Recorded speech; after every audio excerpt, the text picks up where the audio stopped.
Ang kwento ay tungkol sa isang batang lalaki na nagngangalang Tamahiko Shima, isang batang pesimista, na nawalan ng pag-asa para sa kanyang kinabukasan. Ipinanganak siya sa isang pamilya kung saan siya lumaki na walang pagmamahal mula sa kanyang mga magulang o mga kapatid. Matapos mawala ang kanyang ina at kanang kamay sa isang aksidente, nawala sa kanyang ama ang natitirang mga inaasahan niya mula sa kanya. Dahil wala ng silbi ang nangingibabaw na kamay ni Tamahiko ngayon, ayaw ng kanyang ama na maging bahagi siya ng kanilang pamilya. Kaya kinanselan niya ang kanyang pag-aaral at ipinadala siya sa kanilang vilya sa malalim na kabundukan ng Chiba, kung saan gugugulin ni Tamahiko ang kanyang natitirang buhay. Sa pagdaan ng mga araw, ang kalungkutan at mga negatibong pag-iisip ni Tamahiko ay nagsimulang lumala. Iniisip niya kung gaano kadali para sa kanya na matulog na lang at hindi na lang magising. Isang gabi sa malamig na taglamig, may kumatok sa pinto. Siya ay pumunta upang suriin at nakitang ito ay isang batang babae na dumating upang pakasalan siya. Ang kanyang pangalan ay Yuzuki Tachibana, at siya ay ipinadala ng ama ni Tamahiko.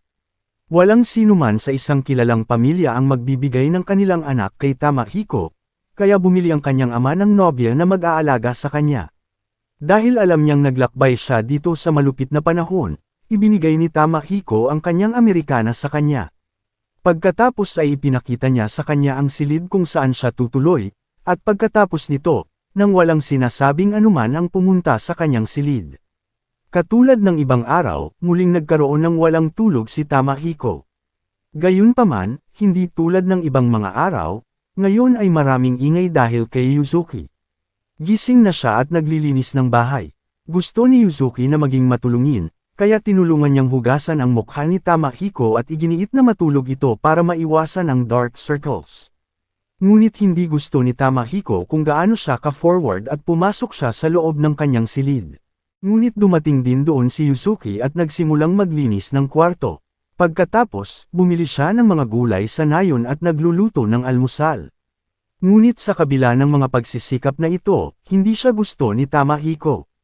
Hindi siya makapaniwala na namumuhay na siya sa ganoong kabulok na buhay at ngayon, mas nakakairita na siya.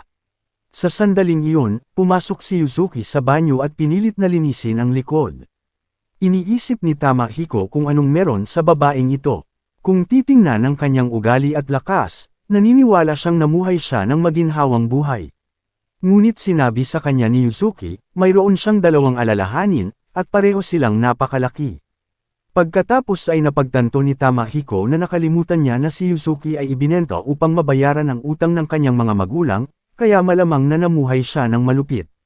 Sa sandaling iyon, hinubad ni Yuzuki ang kanyang buhok. Ang mga ito ay napakalambot at kulot na sa tingin niya ay napakahiya. Nakatingin sa kanya ng labis tungkol dito, si Tamahiko ay tumawa ngunit agad ding humingi ng tawad dito. Gayunpaman, hindi ito iniisip ni Yuzuki. Natutuwa siyang makitang napatawa siya nito. Ngunit sapat na si Tamahiko sa kanyang pag-istorbo sa kanya. Kaya pinalayas niya ito at ipinagpatuloy ang kanyang paliligo.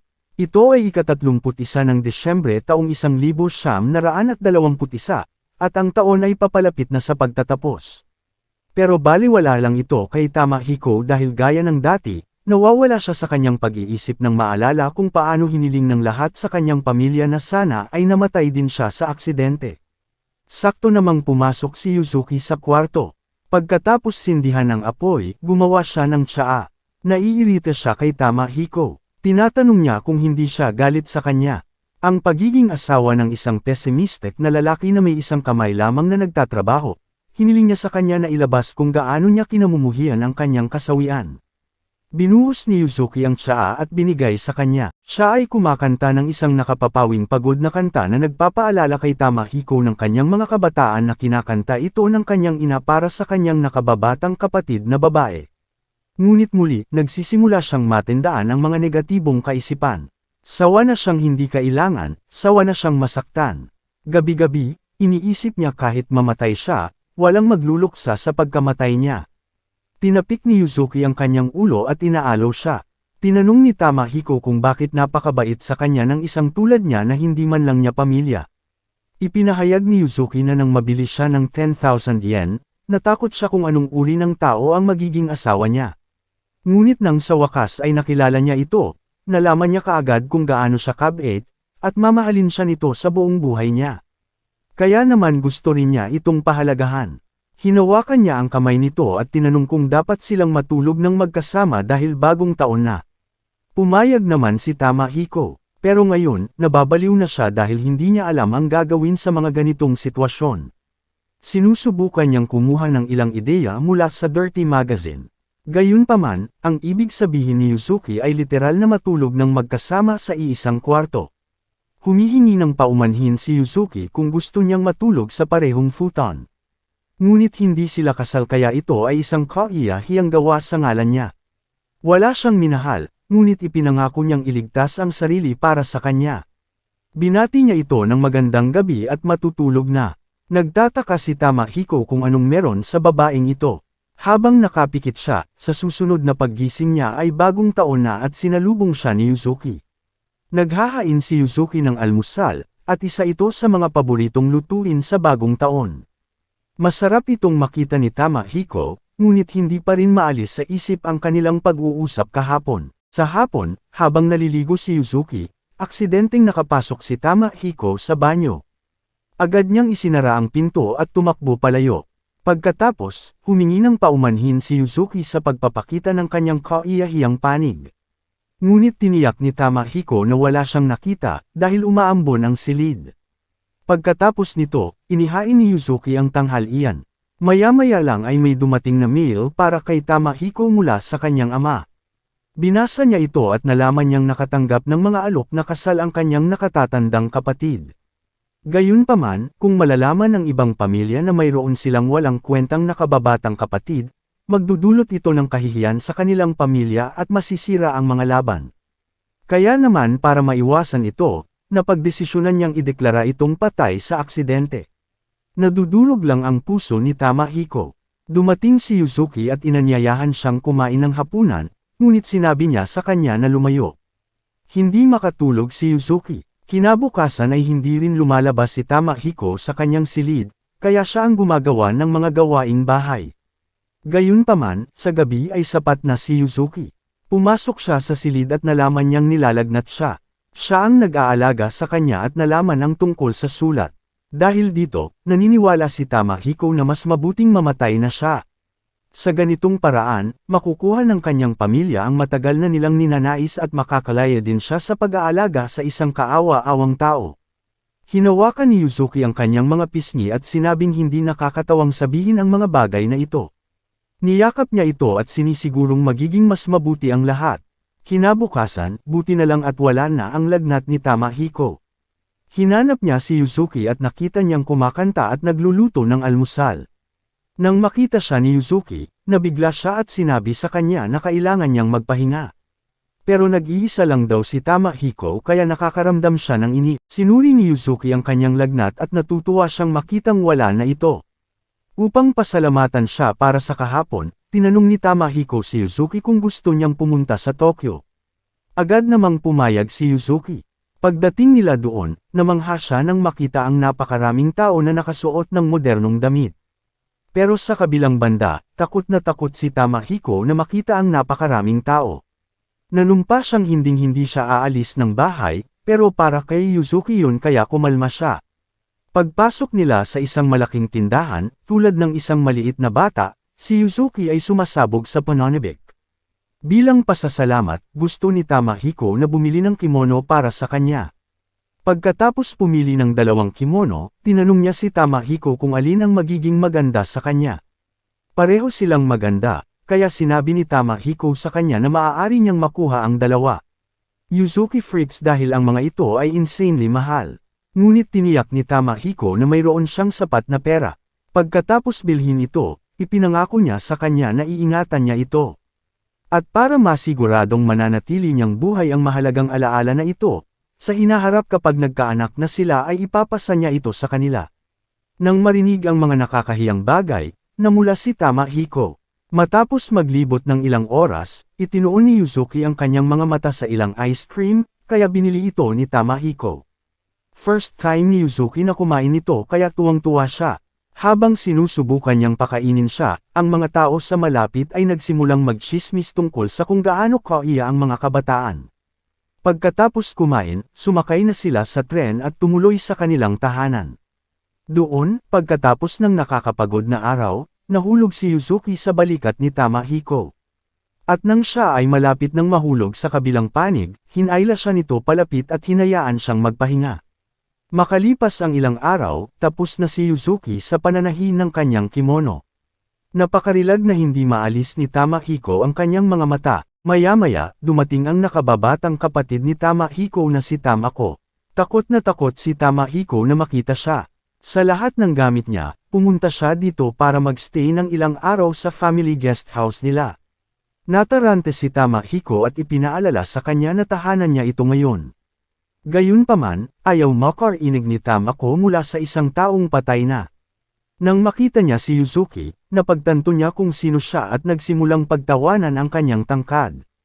Ipinaalala ni Tamahiko kay Tamako na si Yuzuki ay mas matanda sa kanya kaya dapat niya itong igalang. Gayunpaman, walang pakialam si Tamako kung ganito kaliit ang tangkad ng tao. Sanay na si Tamahiko sa pananalita ng kapatid na parang kutsilyo sa puso. Pagkaraan ng ilang oras, ipinakilala ni Yuzuki si Tamako sa kanyang silid at dinala ang kanyang bagahe. Sinabi rin niya sa kanya kung may kailangan siya, doon siya sa susunod na silid. Habang naghahanda ng hapunan, humingi ng paumanhin si Tamahiko sa ngalan ng kanyang kapatid. Ngunit hindi masama ang pakiramdam ni Yuzuki. Sa katunayan, gusto niya kung gaano kasaya ang kanyang kalikasan at gusto niyang maging kaibigan. Narinig ni Tamako ang usapan at nilinaw na wala siya rito para maging kaibigan. Tinanong siya ni Tamahiko kung bakit siya napunta rito noong patay na siya sa kanilang pamilya. Nagsimulang tumawa si Tamako nang maalala kung paano nagpanggap na malungkot ang kanilang mga kapatid sa pagbabalita ng kanyang kamatayan. At maging ang kanilang ama ay gumawa ng isang mahusay na aksyon. Dahil hindi siya makakasama ng mesa sa kanyang kapatid, sinabihan niya si Yuzuki na dalhin ang hapunan sa kanyang silid. Kinabukasan, sa hindi malamang dahilan, walang gana kumain ng almusal si Tamahiko. Nakikita ni Yuzuki kung gaano siya nasaktan sa mga sinabi ni Tamako, kaya tinanong niya kung gusto niyang sumama sa paglalakad. Tumanggi siya noong una, ngunit pagkatapos magpakyut ng mukha ni Yuzuki, pumayag siya. Habang naglalakad sila sa bundok, napansin ni Tamahiko kung gaano kaganda ang paligid ng kanyang bahay.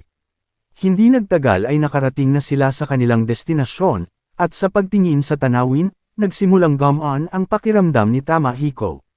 Natuwa si Yuzuki sa narinig. Pagkatapos nito, binisita nila ang isang inari statue at pagkatapos ay umuwi. Sa hapon, habang nagluluto si Yuzuki, na-curious si Tamako at nagtanong tungkol dito. Nang malaman niya ang milk caramel nito, nagulat siya na ang isang bagay na tulad nito ay maaaring gawin sa loob ng bahay. Nang magawa na ang candy, pinakain pa ito ni Yuzuki kay Tamahiko at biglang namula. Nakita ni Tamahiko na malasa ito na nagpasaya kay Yuzuki. Gayunpaman, biglang nagalit si Tamako at galit na nagtanong kung ano ang masaya tungkol sa isang piraso ng asukal. Tinatawag niya silang mga idiot at umalis. Sa gabi, habang nagsisimulang umulan, gusto ni Tamako na gumamit ng banyo, ngunit habang dumadagandong ang kulog ay natakot siya at hindi makapag-ipon ng lakas ng loob na pumunta ng mag-isa. Nang maalala na si Yuzuki ay nasa tabi ng kanyang silid, hiniling niya sa kanya na sumama sa kanya sa banyo. Pumayag naman si Yuzuki. Gayunpaman, habang nasa daan, habang dumadagandong ang isa pang kulog, naiihi si Tamako sa kanyang sarili. Mabilis siyang hinawakan ni Yuzuki at dinala sa banyo. Habang naliligo si Tamako, pinapainit niya ang tubig at pagkatapos ay sinusuklay ang kanyang buhok. Nagtataka si Tamako kung bakit napakabait ni Yuzuki sa kanya sa kabila ng lahat ng kasuklam-suklam na mga sinabi nito sa kanya. Para sa gabi, pinilit ni Yuzuki si Tamako na matulog ng magkasama. Doon, ibinahagi ni Tamako na mula pa noong bata pa siya, ang kanyang ama ay lumayo sa kanya at nagbibigay ng pera sa katulong upang makitungo sa kanya. Kahit sa paaralan, gusto niyang makipagkaibigan ngunit walang nagiging at patuloy na nagtsitsismisan at nagkokomento tungkol sa kanyang tangkad. Na sinasabing walang gustong pakasalan ang ganoong matangkad na babae, lalo na kung siya ay mula sa pamilya ng mayabang na si Shima. At nang magpahinga siya ng ilang araw, galit na galit ang kanyang ama at tinanong kung gusto rin ba niyang maging katulad ni Tamahiko. Nadidismaya siya at kaya lang pumunta dito. Naiintindihan ni Yuzuki kung gaano kalungkot si Tamako. Masama ang pakiramdam niya sa narinig dahil kung siya ang nakatatandang kapatid niya, hindi niya hahayaang malungkot ang isang cute na kapatid. Pero hindi ganoon ang nararamdaman ni Tamako. Ang isang taong ganito kalaki at sa kanyang ugali ay napakalaki, lahat ay ayaw na magkaroon ng kapatid na katulad niya. Tinitiyak sa kanya ni Yuzuki na hinding-hindi siya kapuputan. Sa katunayan, ito ay magpapasaya sa kanya. Habang kumakanta si Yuzuki ng lullaby, nakatulog si Tamako. Kinabukasan, natulala si Tamahiko nang masaksihan ang eksena at iniisip kung ano ang nangyari sa loob lamang ng isang gabi. Kung tutuusin, first time niyang makitang masaya si Tamako. Ngunit kasabay ng pagiging masaya, naging possessive si Tamako kay Yuzuki at pinaalis ang kanyang kapatid habang may oras sila ng kanilang kapatid na babae. Pagkatapos magsaya sa pakikinig ng musika kasama si Tamako, pumunta si Yuzuki para bumili ng mga gulay at gumawa ng iba pang gawaing bahay. Mahigit kalahating taon na ang nakalipas mula nang magsimulang magsama sina Yuzuki at Tamahiko. At ngayon, nalilito si Tamahiko kung gusto ba niya ito o hindi. Habang papunta si Yuzuki para magdala ng malamig na tsaa, bigla siyang bumagsak. Natarante si Tamako at nalaman niyang may lagnat si Yuzuki. Pinilit siyang buhatin ni Tamahiko, ngunit tumanggi si Tamako dahil sa isang kamay lang niya ay baka malaglag siya. Kaya dinala niya siya sa kwarto ni Tamahiko, na malapit lang. Nagkamalay si Yuzuki. Kahit nilalagnat, nag-aalala siya sa mga ito at sinabihan silang dalawa na inumin ang sopas na ginawa niya. Nagpasya si Tamako na pumunta sa nayon at maghanap ng doktor. Samantala, sinabihan niya si Tamahiko na maging kapaki-pakinabang man lang para palamigan ang ulo ni Yuzuki. Makalipas ang ilang oras, dumating si Tamako kasama ang doktor at nurse. Habang sinusuri niya ang kalusugan ni Yuzuki, kumukuha si Tamahiko ng tubig mula sa balon at dinala ito sa silid. Gayunpaman, hindi niya ito mahawakan ng maayos at nahuhulog ang balde. Si Tamako nang makita ito, tumingin at sinabihan siyang huwag nang gumawa ng anuman mula ngayon. Pagkaraan ng ilang oras, sinabi ng doktor kay Tamahiko na si Yuzuki ay labis na nagtatrabaho. At dahil nadagdagan ng sobra ang pagod, sa wakas ay naabot niya ang kanyang limitasyon. Galit na galit ang doktor. Alam niyang si Tamahiko ay mula sa pamilya Shima na sikat sa sobrang ugali. Ngunit hindi iyon nagbibigay sa kanila ng karapatang tretuhin ng masama ang kanilang lingkod.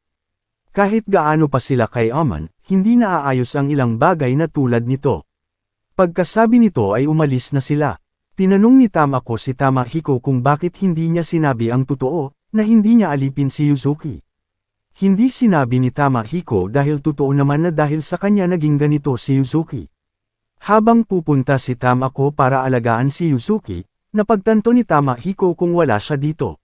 Sino ang nakakaalam kung ano ang nangyari kay Yuzuki?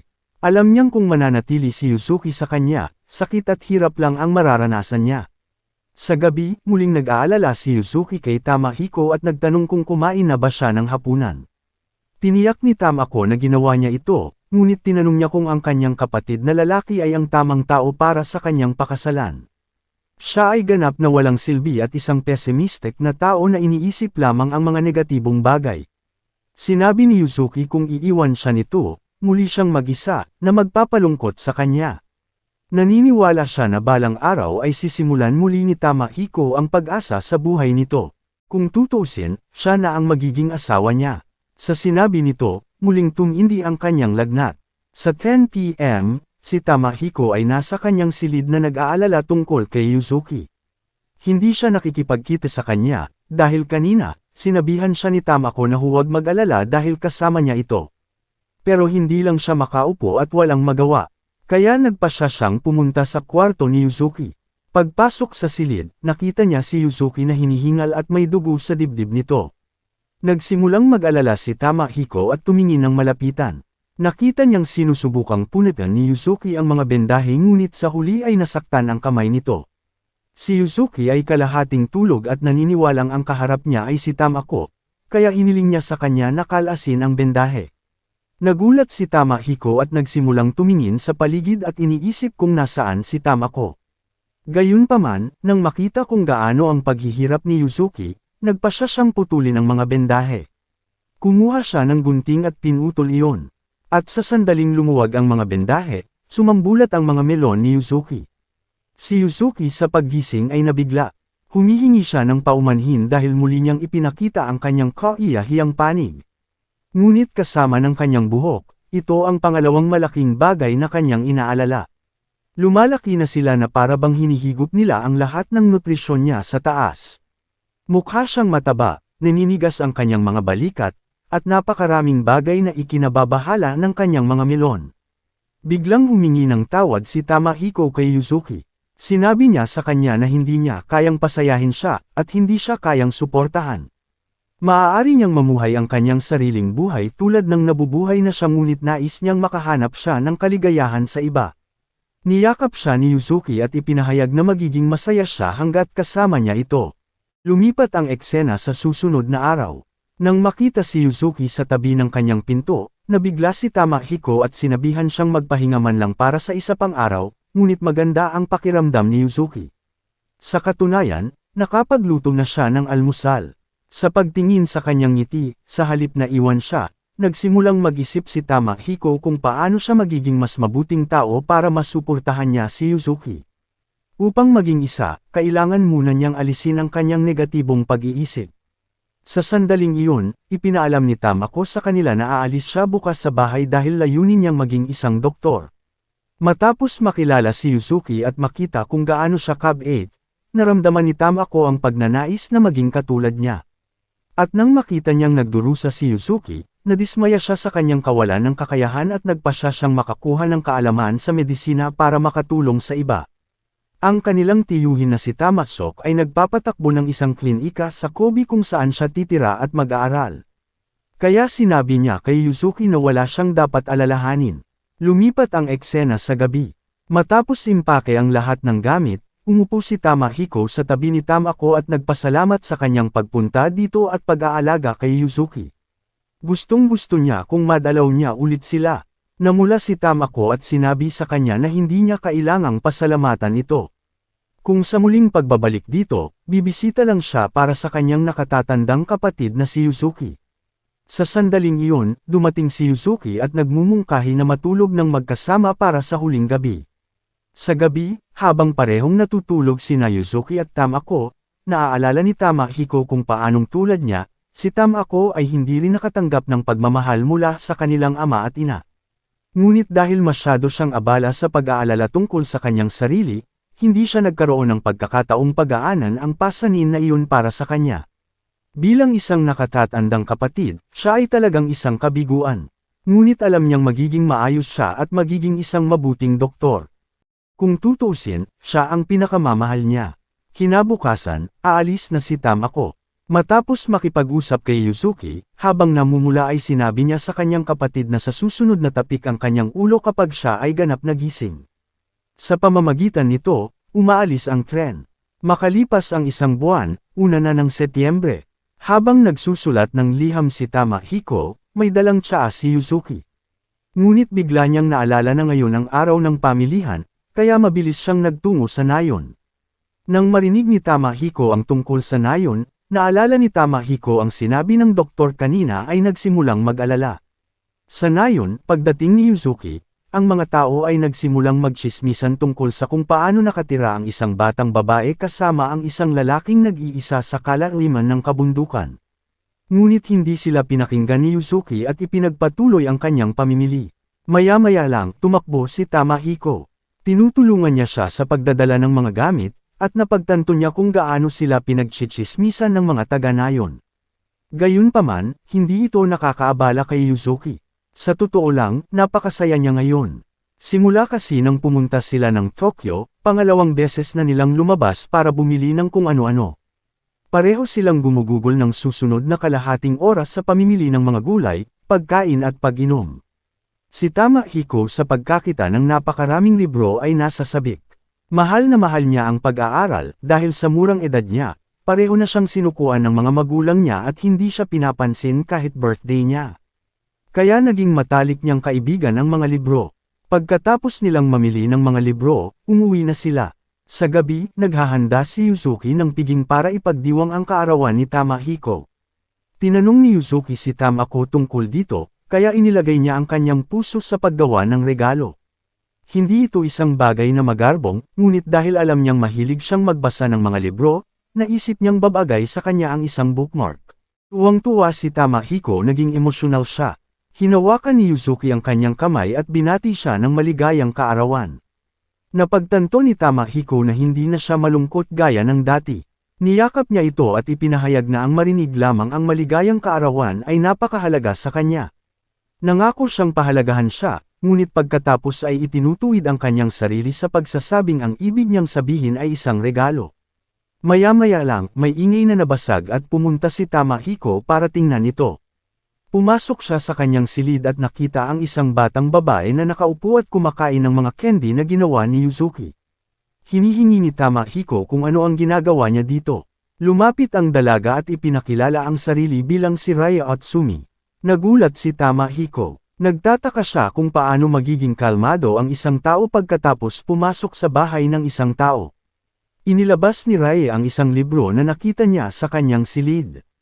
Napagtanto niya kahit gaano kakayaman, ang mga lalaki ay palaging nasa ganitong uri ng mga bagay. Iniaalok niya ang sarili sa kanya at tinanong kung gusto niyang gawin ito sa kanya. Pero kapag nag-freak out si Tamahiko, sinisigurado niyang nagbibiro lang siya. Pagkatapos niyang sabihin ang lahat ng ito ay tumakbo na lang siya palayo. Maya-maya lang ay dumating si Yuzuki at nagtatanong tungkol sa nangyari. Hindi ibinunyag ni Tamahiko ang katotohanan at sinabing binasag lang ni Haro ang garapon. Hindi nagtagal ay napagtanto niyang wala na ang kanyang wallet kasama ang bookmark. Agad niyang sinundan si Raya. Pagbalik sa bahay, naaamoy ni Yuzuki ang bango ng babae. Sa kabilang banda, napansin ni Raya na nasa daan na may kasamang ibang bagay sa wallet. Hindi niya ito itinapon at nagpas siyang itago ito. Hindi nagtagal ay naabutan siya ni Tamahiko at nakita siyang papasok sa loob ng isang bahay. Doon, nalaman nating ang ama ni Raya ay isang masamang lasing na pinipilit siyang magnakaw ng pera sa mga tao. At hindi ito gusto ni Raya. Ngunit ayaw marinig ng kanyang ama at sinampal siya. Kinuha niya ang pera at sinabing hindi ito sapat para sa kanyang inumin.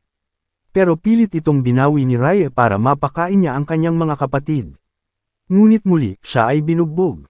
Nang marinig ang lahat ng ito, si Tamahiko ay hindi makapag-ipon ng lakas ng loob na pumasok sa loob, kaya siya ay umuwi. Pagdating, naghihintay si Yuzuki at binigyan siya ng bagong banga ng candy. Pero hindi umimik si Tamahiko at pumunta na lang sa kwarto niya. Kinabukasan, tinanong ni Yuzuki si Tamahiko kung maaari nilang bisitahin ang dambana sa bundok. Pero tumanggi siya, may gagawin daw siya. Pumunta siya sa bahay ni Raya sa pag-asang maibalik ang kanyang bookmark. Gayunpaman, walang sumasagot sa pinto. Nakarinig si Tamahiko ng ilang ingay mula sa likod bahay at pumunta siya doon upang tingnan. Doon nakahubad si Raya at naliligo kasama ang kanyang mga kapatid. Pareho silang nabigla at pagkatapos magbihis, tinanong ni Raya kung nandito siya para sa kanyang wallet. Itinanggi ni Tamahiko na hindi siya. Ang gusto lang niya ay ang bookmark. Noon lang dumating ang isa sa mga kapatid ni Raya, si Rayetaro na humingi ng tulong sa pag-aaral ng aritmetika. Gayunpaman, si Raya ay hindi masyadong magaling sa pag-aaral, kaya bina-blackmail niya si Tamahiko. Nang walang ibang pagpipilian, nagsimulang magturo si Tamahiko. Nagtatanong si Raya kung bakit siya nahuhumaling sa isang maliit na bookmark. Sabi ni Tamahiko sa kanya ay higit pa riyan ang ibig sabihin. Dahil galing ito sa babaeng malapit ng maging asawa, hindi nagtagal, mas maraming kapatid ang sumasali sa pag-aaral. Pagkalipas ng mga oras, nagpaalam sila sa kanya sa pamamagitan ng pagtawag sa kanya ng sensei. Maya-maya lang ay umuwi na ang tatay ni Raya. Bago niya makita si Tamahiko, sinabihan siya ni Raya na umalis kaagad at nangakong ibibigay ang bookmark mamaya. Nang walang ibang pagpipilian, bumalik si Tamahiko sa bahay ng walang bookmark. Pagdating niya, sinalubong siya ni Yuzuki at tinanong kung kakain muna siya ng hapunan o maliligo. Ngunit si Tamahiko ay walang lakas ng loob na sabihin sa kanya ang totoo at pumunta sa kanyang kwarto. Gayunpaman, dahil sa lahat ng ito, napakalungkot ni Yuzuki. Kinabukasan, nagpasya siyang sabihin kay Yuzuki ang totoo ngunit narinig niyang paparating si Raya. Nagmamadali siyang pumunta sa front door. Doon, nang makita ni Raya si Yuzuki, naalala ni Raya na siya ang babaeng tinutukoy ni Tamahiko. Narinig niya ang mga tsismis tungkol sa kanyang pagdebenta, ngunit hindi niya alam na si Tamahiko ay may kagustuhan sa mga batang babae na maliit ang tangkad. Tumayo si Tamahiko para kay Yuzuki at sinabing napakabuti niya para sa isang tulad niya. Kaya sinabihan niya si Raya na bantayan ang kanyang bibig. Napangiti si Raya at nagtanong kung bakit sinusubukan niyang itago ang katotohanang mayroon siyang kabit. Tutal magkasama naman sila kahapon at binigay pa niya ang bookmark. Nang makita ito, nagulat si Yuzuki. Napagtanto din niya na si Raya ay may kaparehong bango ng babae sa nakita niya sa silid ni Tamahiko. Sinubukan ni Tamahiko na bawiin ang bookmark at ipinangako kay Yuzuki ang lahat ng sinasabi ni Raya ay kasinungalingan. Sinabi ni Yuzuki na naiintindihan niya na kailangang may mga hindi maiiwasang pangyayari.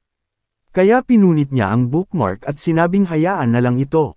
Sinubukan ni Raya na sabihin ang isang bagay, ngunit sinabi sa kanya ni Tamahiko na layuan na lang sila ni Yuzuki. Pagkaalis niya, pumunta si Tamahiko sa kwarto niya. Doon ay dumating si Yuzuki at niyaya si Tamahiko para sa almusal. Buong araw, nalilito si Tamahiko sa nakikita hindi katulad ng nakita niya kanina. Si Yuzuki ay mukhang hindi naabala sa nangyari sa umaga. Maya-maya ay may dumating na tawag mula kay Tamako. Pinulot ito ni Tamahiko at binati siya ni Tamako ng maligayang kaarawan. Nais niyang mag-wish noong una ng Setyembre, gayunpaman, nahihiya siya, ngunit pagkatapos ay mabilis na itinama ang sarili sa pagsasabing abala lang siya.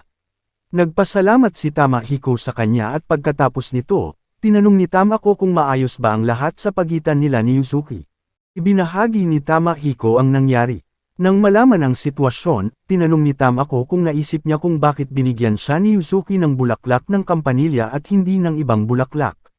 Walang pakialam si Tamahiko, kaya ibinahagi ni Tamako na ang mga batang babae ay gumagamit ng mga bulaklak upang ipahayag ang kanilang mga damdamin. At ang mga bulaklak ng kampanilya ay nagpapahiwatig ng hindi nagbabagong pag-ibig. Ito ay isang bagay na ibibigay sa taong napaka-espesyal mo. Nangangahulugan ito na nangako si Yuzuki na mamahalin siya magpakailanman anuman ang mangyari. Ngunit matapos makitang ninakaw ito ng iba, nadurog ang kanyang puso at pinunit niya ang bookmark. Ibinaba ni Tamahiko ang telepono at pumunta sa kanyang kwarto. Tiningnan niya ang punit-punit na bulaklak at napagtantong ito ay kapareho ng puso ni Yuzuki. Sinimulan niya itong ayusin at ginagawa ito ng maraming oras. Pagsapit ng gabi, iniimbitahan siya ni Yuzuki para sa hapunan ngunit nadatnan niya itong natutulog. Pagpasok niya, nakita niyang inaayos niya ang bookmark. Maya-maya lang nagising si Tamahiko. Sinabi sa kanya ni Yuzuki na hindi na niya kailangang ayusin pa. Ngunit sinabi ni Tamahiko sa kanya na alam na niya ngayon kung ano ang ibig sabihin ng bellflower. Kahit anong mangyari, mananatili ang pagmamahal nito sa kanya. Lumuhad si Yuzuki at humingi ng tawad. Inamin niya sa oras na iyon na wala siya sa sarili. Ngunit pagkatapos niyang tumigil sa pakikipag-usap at pagkain kasama niya, nagsimula siyang mag-alala na may nagawa siyang mali dahil sa pag-iwas nito sa kanya. Naiintindihan ni Tamahiko na kasalanan niya ang magsimula. Humingi rin siya ng tawad at sinabing hindi niya dapat itinago ang katotohanan noong una. Pinatawad siya ni Yuzuki at sa susunod na araw, naayos na ang bookmark. Kinabukasan, gaya ng dati, tinutulungan ni Yuzuki si Tamahiko na maghugas ng mukha. Ngunit sa sandaling iyon, ang mga kapatid ni Raya ay lumabas mula sa bush at hiniling kay Tamahiko Sensei na turuan sila. Nang marinig si Sensei, pumayag si Tamahiko. Ngunit sa lalong madaling panahon, mas maraming mga bata mula sa buong nayon ang dumating upang mag-aral. Habang tinuturuan niya sila, namangha si Yuzuki sa labis na paghanga ng mga bata kay Tamahiko. Maya-maya lang dumating si Raya.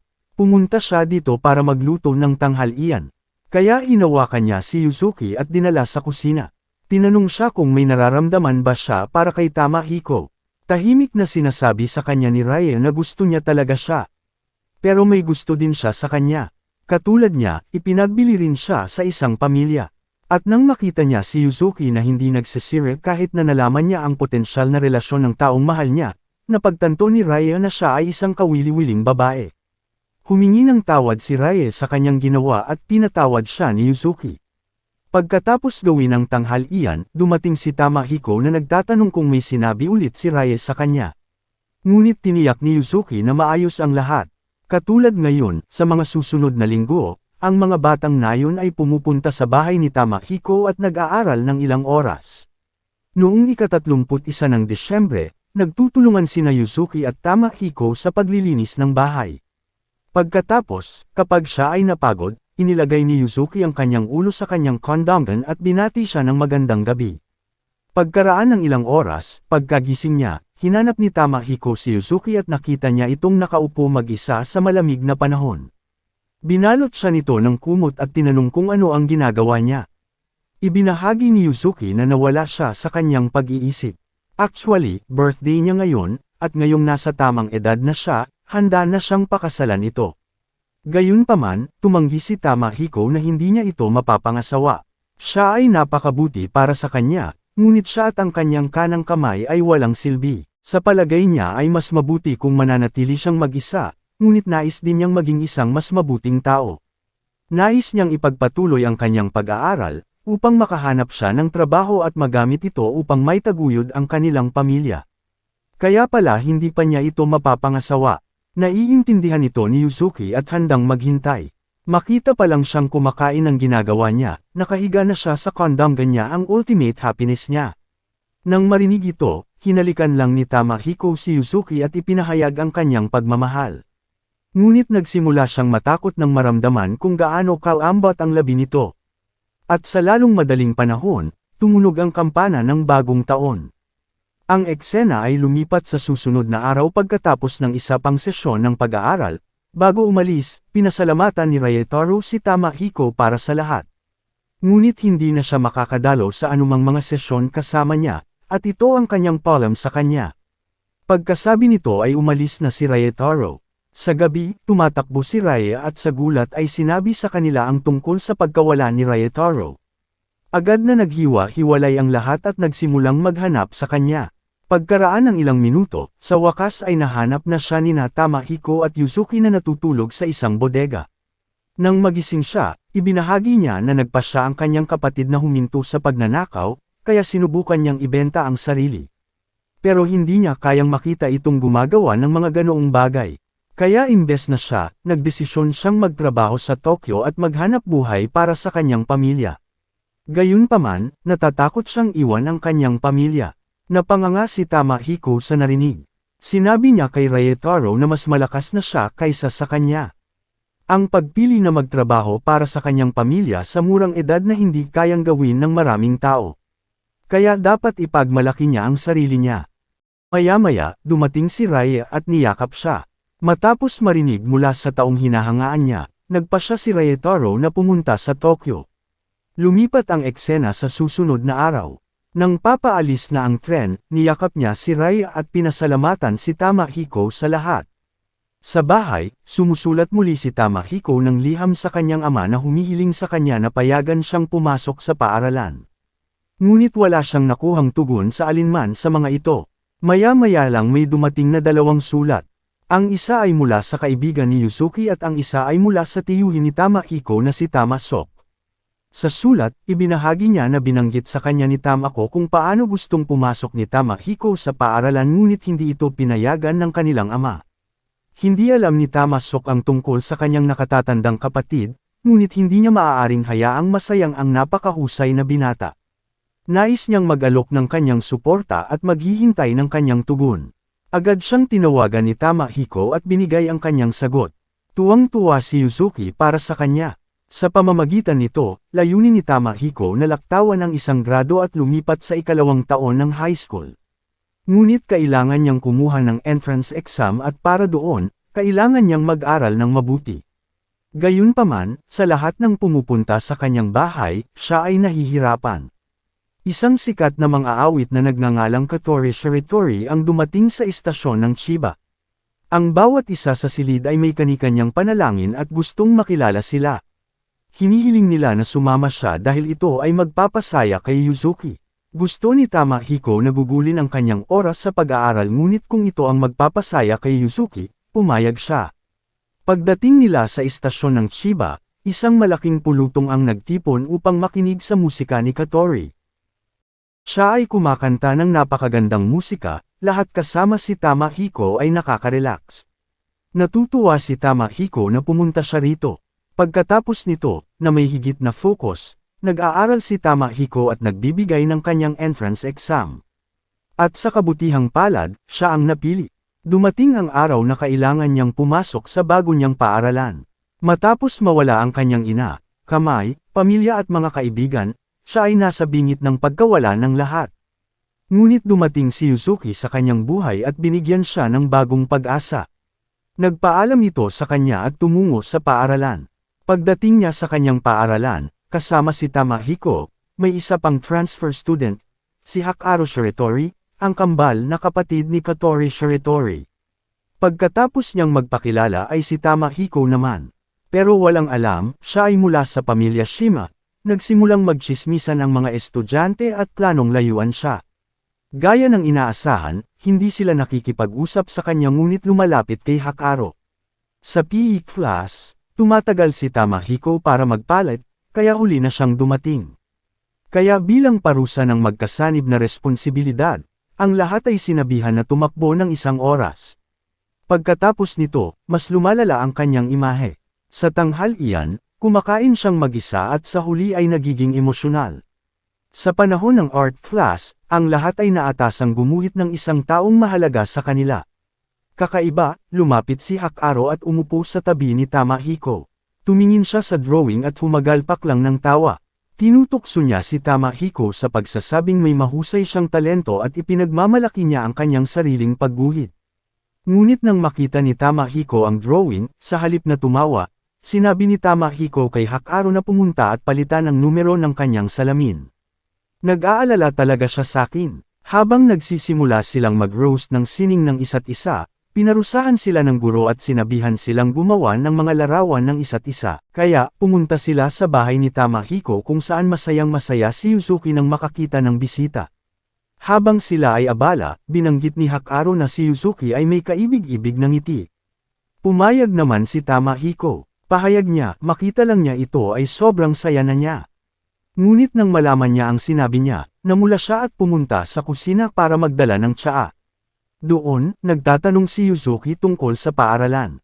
Nagsisinungaling si Tamahiko na lahat ng mga estudyante ay mabait, at marami na siyang naging kaibigan. At magkasama pa silang tumakbo sa isang marathon. Natutuwa si Yuzuki na marinig ito, at natutuwa siyang dinala ang kanyang kaibigan sa kanilang bahay. Gabi na, tapos na ang drawing nila. Doon, tinanong siya ni Hakaru kung bakit siya nagsinungaling kay Yuzuki. Sabi sa kanya ni Tamahiko, ayaw niyang nakikita siyang malungkot. Kahit nakasinungalingan, ang makita ang ngiti nito ay masaya siya. Pero ngayon, naisip niyang mas mabuting sabihin na lang sa kanya ang totoo. Tinawag siyang tanga ni Hakaru, at pinayuhan siyang gawin ang lahat ng sinabi niya na magkatotoo. Ang pagsisinungaling para sa isang magandang dahilan ay hindi kailanman masama. Kaya kailangan na lang niyang i-convert ang mga kasinungalingan niya sa katotohanan. Sa hapunan, pinupuri ni Hakaru ang ulam na ginawa ni Yuzuki. Natutuwa siyang maging kaibigan si Tamahiko dahil dito ay nasasarapan siya ng napakasarap na pagkain. Nang marinig ni Hakaru na tinatawag siyang kaibigan, hindi na itago ni Tamahiko ang kanyang pulang mukha. Kinabukasan, dinala ni Hakaru ang kanyang kapatid na babae. Sa una, hindi alam ni Yuzuki kung sino siya, ngunit nang ipakita ni Katori ang kanyang mukha, nagsimula siyang magpanik. Nandito si Katori para matuto tungkol sa pag-ibig mula kay Yuzuki. Gusto niyang gumawa ng kanta tungkol sa pag-ibig, gayunpaman, wala siyang ideya tungkol dito. Kaya naman matapos malaman kung gaano nila kamahal ni Tamahiko ang isa't isa, gusto na lang niyang makipag-ugnayan sa kanila at matuto mula sa kanila. Ina Yuzuki at Tamahiko ay walang pakialam, at ipinakita kay Katori ang kanyang silid kung saan siya tutuloy hanggang sa matapos ang kanyang musika. Pagkaalis ni Hakaru, sinimulan ni Katori ang kanyang trabaho at itinala ang anumang kaya niya. Maya-maya, dumating na ang mga bata para mag-aral. Ngunit nang makita si Katori, lahat sila ay nabigla at sa halip na mag-aral ay nagsimulang kumanta ng magkasama. Ang eksena ay lumipat sa susunod na araw, sa paaralan. Isang estudyante ang nakalimutan ang kanyang kahon ng lapis. Kaya humingi siya ng extra. Nang walang sinuman, lumapit si Tamahiko at ibinigay ang lapis. Nagpasalamat sa kanya ang estudyante. Pagkatapos nito, ipinakita sa kanila ni Hakaro ang isang adult magazine na pinahiram sa kanya ni Tamahiko. Malinaw, hindi ginawa ni Tamahiko, ngunit lahat ng tao sa klase ay mukhang cool dahil ito ang pinakabagong karagdagan. Pagkatapos ng paaralan, tinanong ni Hakaro kung kumusta ang kanyang kapatid. Ibinahagi ni Tamahiko na nag-e-enjoy siya sa iba, gayunpaman, nahihirapan siyang isulat ang kanta. Dahil si Katori ay tumutuloy sa bahay, hindi na bumibisita si Hakaro. Kaya niyaya siya ni Tamahiko. Gayunpaman, tumanggi si Hakaro. Sa bahay, nahihirapan si Katori, kaya hiniling niya kay Yuzuki na sabihin sa kanya kung paano niya nakilala si Tamahiko. Nag-isip muli si Yuzuki at ibinahagi na siya ay binili ng ama ni Tamahiko upang magsilbi bilang kanyang asawa. Noong una, takot na takot siya sa magiging asawa niya at sa buong paglalakbay niya, lagi niya itong iniisip. Ngunit nang sa wakas ay nakilala niya ito, gamaan ang loob niya nang makita kung gaano ito kabait. Pagkatapos noon, dumaan siya sa maraming emosyon at karanasan. Natakot siya pati na rin ang saya. Tinatanong ni Katori kung si Tamahiko ang laging nasa isip niya. Habang namumula, tumango si Yuzuki.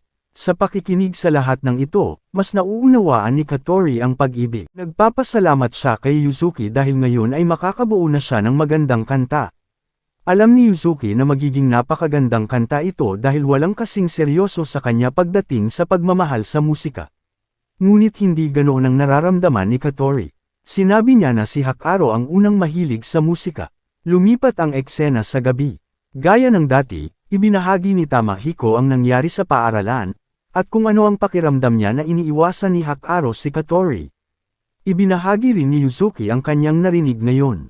Kinabukasan sa paaralan, sa tanghalian, tinanong ni Tamahiko si Hakaro kung may nangyari sa pagitan nila ni Katori. Napagtanto ni Hakaro na dapat niyang sabihin ang kwento. Ibinahagi niya na siya ang unang pumasok sa musika. Inilagay niya ang lahat sa kanyang musika, gayunpaman, na-diagnose siyang may sakit at hindi pinayagang sumali sa anumang aktibidad sa loob ng ilang taon. Kaya't ibinigay niya ang kanyang gitara kay Katori at nangakong kakanta ng magkasama kapag siya ay gumaling. Pagkaraan ng 7 taon, sa pamamagitan ng ilang himala, ang kanyang kalusugan ay nakuhang muli at sa oras na iyon ay naging isang sikat na mang-aawit si Katori. Ipinaalala niya sa kanya ang tungkol sa mga pangako, gayunpaman, siya ay pagod na at wala ng lakas na abutin siya. Tinatawag niya ang kanyang sarili na kaawa-awa para sa kanyang mababang komplikado. Sinabi sa kanya ni Tamahiko na hindi lang siya. Para na rin siyang mamatay sa tuwing titingin siya sa kanyang kamay o kapag naaalala niya ang mga salitang nagpapahirap sa kanyang pamilya. Ngunit dumating si Yuzuki at tinulungan siya sa kanyang unang hakbang para maging mas mabuting tao. At tulad niya, si Hakaro rin ang tumulong sa kanya. Nang marinig ito, natutuwa si Hakaro na malaman na kaibigan niya si Tamahiko. Ngayon ay naniniwala siyang dapat niyang tuparin ang kanyang pangako kay Katori. Sa sumunod na araw, ito ang debut ng love song ni Katori. Isang malaking pulutong ang nagtipon. Ngunit bago siya kumanta, lumapit si Hakaro at kumanta ng kanyang kanta. Ang kanta ay nakatuon sa kanyang kapatid na babae, yung kinakanta nila noong bata pa sila. Naging emosyonal si Katori at sumama sa kanya.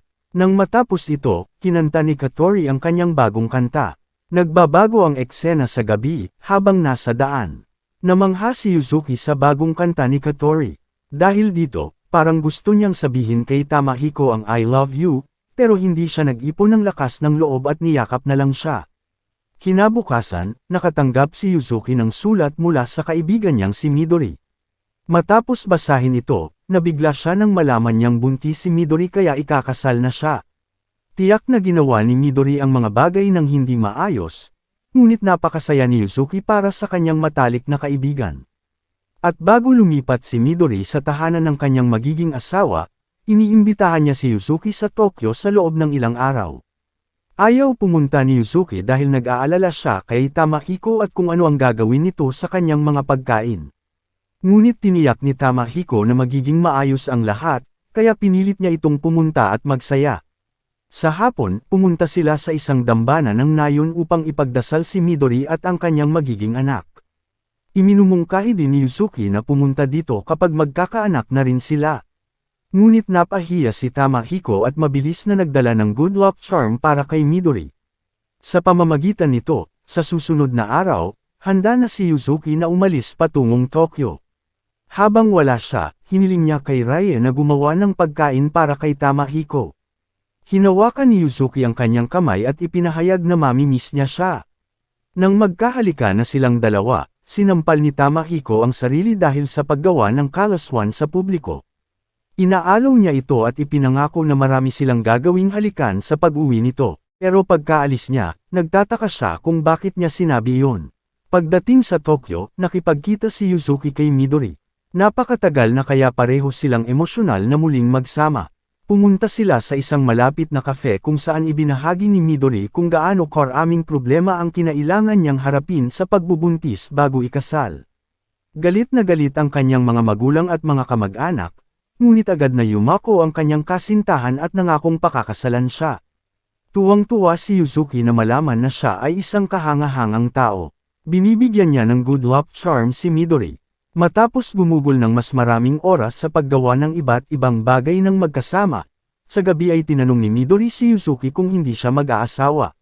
Sabi ni Yuzuki ayaw ni Tamahiko ngayon. Kaya maghihintay siya. Nag-aalala si Midori at nagtanong kung paano kung hindi niya gagawin. Mahinahong sagot ni Yuzuki na mananatili siya sa tabi niya magpakailanman. Ngunit pagkatapos ay napagtanto na hindi siya maaaring magkaroon ng mga anak sa kasong iyon kapag sa katunayan, gusto niya ng marami sa kanila. Naisip ni Midori na pagkatapos mabenta si Yuzuki, siya ay iiyak at malulungkot. Ngunit ngayong nakikita siyang masaya, siya ay gumaan. Makalipas ang ilang araw, ika-1 ng Setyembre, 1923. At dahil ito rin ang araw na uuwi si Yuzuki, hindi na mapakali si Tamahiko. Sa sandaling iyon, tumama ang napakalaking lindol sa kanto. Sa loob lang ng isang minuto, gumuho na ang buong baryo. Kahit saan ang mga tao ay nagpapanik, pinapatay ang apoy at tinutulungan ang mga naipit. Nagsisimulang mag-isip si Tamahiko kung ang isang maliit na nayon ay nagdusa ng ganito. Paano ang Tokyo? Nagsisimulang mapuno ang kanyang ulo ng mga negatibong kaisipan tungkol kay Yuzuki na naipit sa ilalim ng mga guho ng mga gusali o nasunog. Habang dumarating ang isa pang lindol, narinig ni Tamahiko ang boses ni Haro na nagmumula sa silid ni Yuzuki. Pumunta siya doon at nakakita ng sulat na isinulat niya. Sa loob nito, binabati niya siya ng pinakamahusay para sa kanyang kaarawan at binanggit ang mga guwantes at muffler na tinahi niya para sa kanya bilang regalo. Pagbalik niya, sabay silang magbibisiklete sa malamig na taglamig. Napagtanto niya na kahit anong sitwasyon, si Yuzuki ang pinakamalakas na babae na nakilala niya.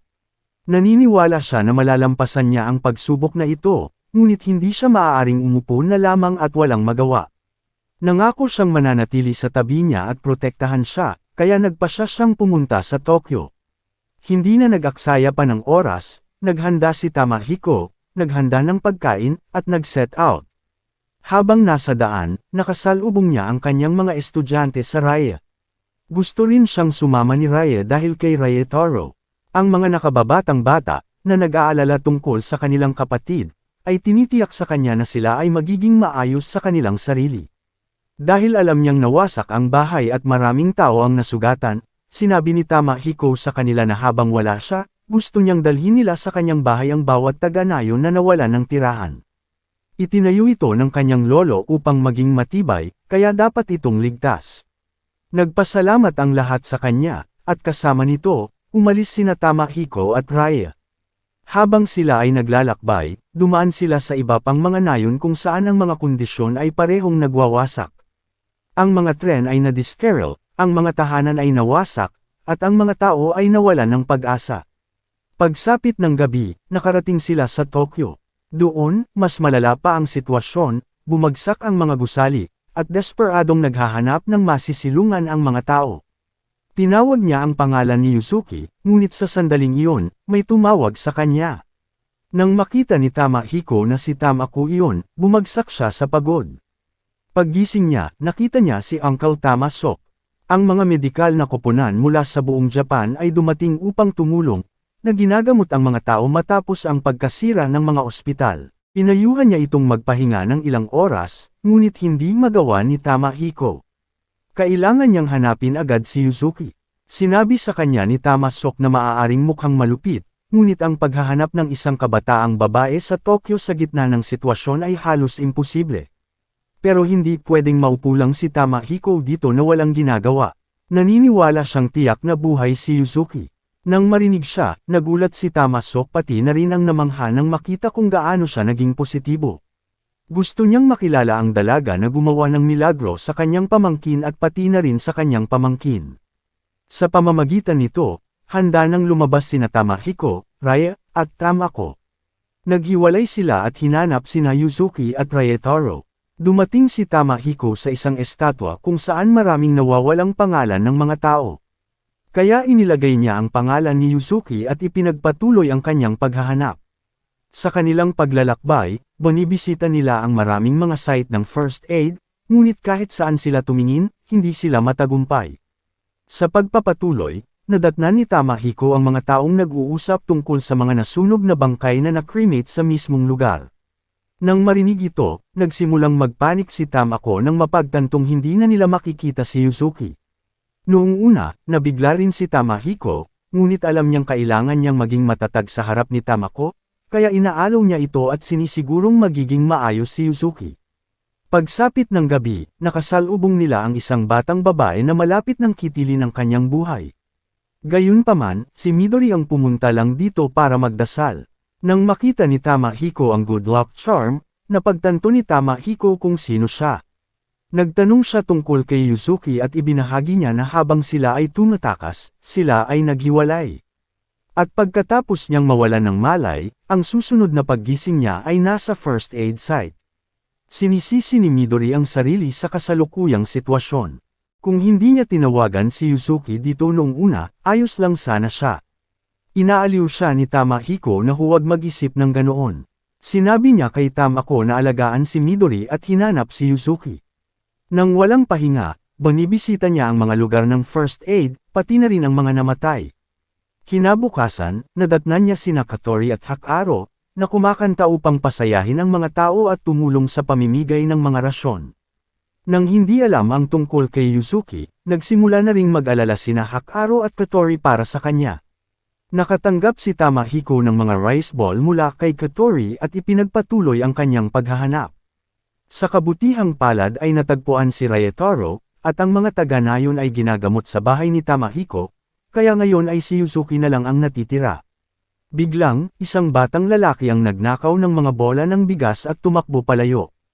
Ngunit nang matamba ang kanyang kapatid na babae at mahuli, bumalik siya at nakiusap kay Tamahiko na huwag saktan ang kanyang kapatid. Tiniyak ni Tamahiko na hindi, dahil mayroon din siyang kapatid na babae. Ibinigay niya sa kanila ang mga rice ball at nalaman na hiwalay na sila sa kanilang mga magulang. Dinala nila si Tamahiko sa tinutuluyan nila, at ibinahagi kung paano biglang nahulog ang isang nakatatandang kapatid na babae na tumutulong sa kanila. Nang hindi alam ang pangalan ng babae ay Yuzuki, agad na pumasok si Tamahiko sa loob ng bahay at nadatnan siyang walang malay. Sinabi niya sa mga bata na pumunta sa unahan kung saan makikita nila si Katori Shiratori. Pagkatapos nito, binuhat niya si Yuzuki at nagtungo sa ospital. Nanginginig si Tamahiko sa takot tungkol sa maaaring mangyari kay Yuzuki, ngunit natutuwa siyang makitang buhay ito. Nang magising si Yuzuki ay nakita niya si Tamahiko at napaiyak na lang siya. Binigyan niya ito ng mahigpit na halik at sinabing mahal niya ito. Ngunit nang makitang hindi sila nag-iisa, napahiya siya. Tuwang-tuwa ang lahat na makita siyang maayos. Nakilala ni Tamasok si Yuzuki at pinasalamatan siya sa pag-aalaga sa kanyang pamangkin. Habang kumakain si Yuzuki, nagsimula siyang umiyak. Takot na takot siya na baka hindi na niya makita si Tamahiko. Maya-maya, dumating ang tatay ni Tamahiko, si Tamayoshi at ang nakatatandang kapatid ni Tamahiko. Nasugatan si Tamaki sa lindol kaya gusto ni Tamayoshi na bisitahin kaagad ni Tamasok ang kanyang tahanan. Ngunit tumanggi si Tamasok. Pagkatapos ng ginawa nito sa kanya, hindi na siya bahagi ng pamilya ni Shima. At higit sa lahat, may mga taong kailangan niyang alagaan. Nang makita si Tamahiko, tinanong ni Tamayoshi kung ano ang ginagawa ng isang patay dito. Ipinagtanggol ni Tamasok si Tamahiko at sinabing siya ay naging mas malakas. Naglakbay at pumunta rito si Tamahiko para hanapin ang kanyang kataypan kaya hindi na siya ang taong kilala niya noon. Hindi umimik si Tamayoshi at bago siya umalis, ipinahayag ni Tamahiko kung gaano siya kasaya nang makita siyang nasa mabuting kalagayan. Gayunpaman, hindi siya pinansin ni Tamayoshi at umalis. Pagkatapos nito, sa mga susunod na araw, lahat sila ay tumulong sa mga taong nangangailangan at kalaunan ay bumalik sa Chiba upang tumulong at magtayo ng nayon doon. Makalipas ang isang buwan, ang nayon sa wakas ay naitayo na. At nagpapahinga sina Tamahiko at Hakaru sa hot spring. Pag-uwi niya, binabati siya ng lahat ng maligayang kaarawan. Lahat sila ay huli, ngunit natutuwa silang lahat ay narito upang magsaya. Pagkatapos magdiwang, binisita ni Yuzuki at Tamahiko ang inari statue sa bundok. Doon, muling sinabi ni Yuzuki kay Tamahiko kung gaano niya ito kamahal. Gusto niyang hawakan ang kamay nito at bigyan ng maraming halik. Ang daming malaswang pumapasok sa isip niya kaya namumula siya. Nagpasalamat si Tamahiko sa pagdating niya sa buhay niya. Sinabi rin niya na mahal niya siya at pareho silang naghahalikan.